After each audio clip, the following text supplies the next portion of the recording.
It was a chilly Saturday morning when Harper knelt beside the display window, her tired eyes tracing the bright pink boxes lined up like little dreams she couldn't afford. Her daughter, Mia, stood beside her in a faded blue dress, clutching the edge of her mother's torn sleeve, her eyes glued to a Barbie doll with golden hair and a sparkling pink gown. Inside the glass, everything looked perfect, smiling faces, glossy boxes, and promises of joy.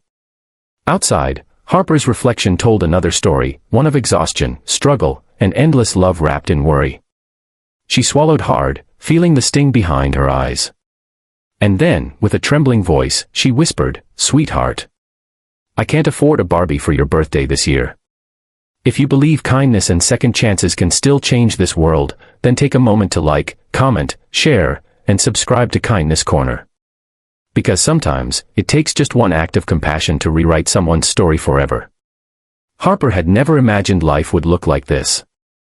Once, she worked at a cheerful cafe downtown, serving customers with a smile while saving every tip for Mia's small joys, crayons, ice cream, little ribbons for her hair.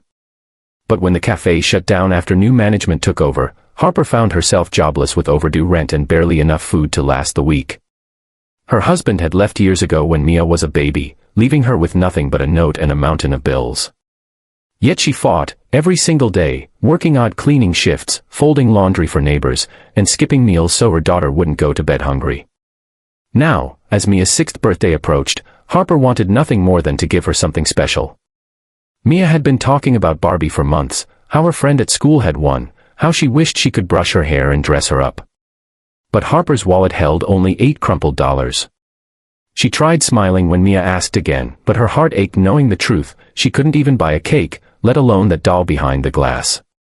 She sat on the cold curb that morning, watching her daughter press her tiny hand against the store window, whispering, "Maybe one day, Mommy," and before Harper could respond, a man in a dark suit stepped out of the store. He was tall, neatly dressed, with an expression that looked stern yet curious. He had been standing near the doorway for a while, unnoticed, watching the mother and daughter. His name was Cole Harrington, the CEO of the very toy company that made those Barbie dolls. But Harper didn't know that. To her, he was just another stranger in an expensive suit. Cole had been having a rough morning himself. Meetings, deadlines, endless reports about profits and market trends, the usual noise of a life that had forgotten simplicity. But something about the way Harper knelt beside her child, her eyes filled with pain and love, stopped him. It reminded him of his own mother, a woman who once cleaned offices so he could have textbooks and a chance at something better. As he watched, Harper wiped Mia's tears and whispered, "You're still my princess, with or without a Barbie." The words hit him harder than any business deal ever had. Moments later, as Harper stood up to leave, trying to distract Mia with a promise of pancakes at home, Cole quietly called out to the store clerk. "Can you pack the display Barbie, the one in the pink gown?" he said, slipping his card onto the counter. The clerk blinked, surprised. "Yes, sir, of course." Then Cole followed them outside. Harper froze when the men approached. She instinctively pulled Mia closer, her heart racing. "Excuse me," Cole said gently, holding a pink box wrapped in a ribbon. "I couldn't help but overhear, maybe this could make her birthday a little brighter." Harper blinked, confused. "Oh, no, sir, please. I can't accept that," she stammered. But Cole shook his head. "You're not accepting it from me," he said quietly. "You're accepting it from one parent to another. From someone who knows what it means to want more for your child than the world allows you to give." Tears welled in Harper's eyes as she looked down at the doll. Mia's face lit up with pure joy, her tiny hands trembling as she held it. "Mommy, she looks like me," she whispered, smiling through her tears. Harper couldn't speak. She just nodded, her throat tight with gratitude. Cole didn't stay for thanks. He simply smiled, turned away, and walked toward a sleek black car waiting nearby. But before he got in, he paused. "Ma'am," he said softly, "we're hiring seasonal staff at the new warehouse. If you're looking for work, tell them Cole sent you." Then he left. That night, Harper placed the doll on their small kitchen table, lit a single candle from last year's leftovers, and sang happy birthday to her daughter. Mia clapped, laughing, holding her new Barbie tight. Harper watched her, smiling through tears. For the first time in a long time, hope didn't feel like a fantasy. Days later, Harper mustered the courage to visit the warehouse.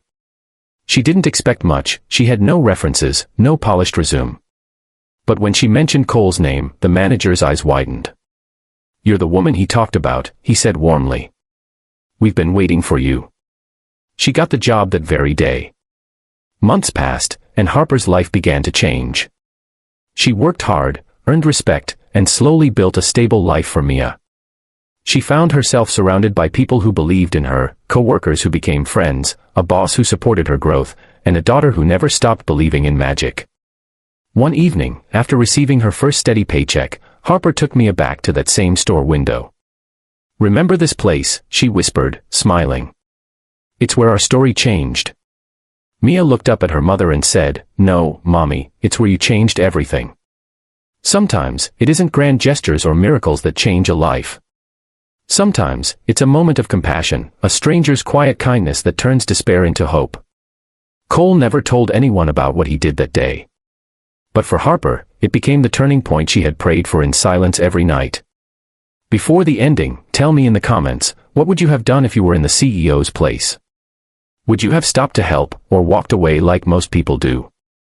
If this story touched your heart, please like, share, and subscribe to Kindness Corner, where every story reminds us that humanity still shines brightest when life feels darkest. Because somewhere out there, another Harper is waiting for someone's kindness to change her world.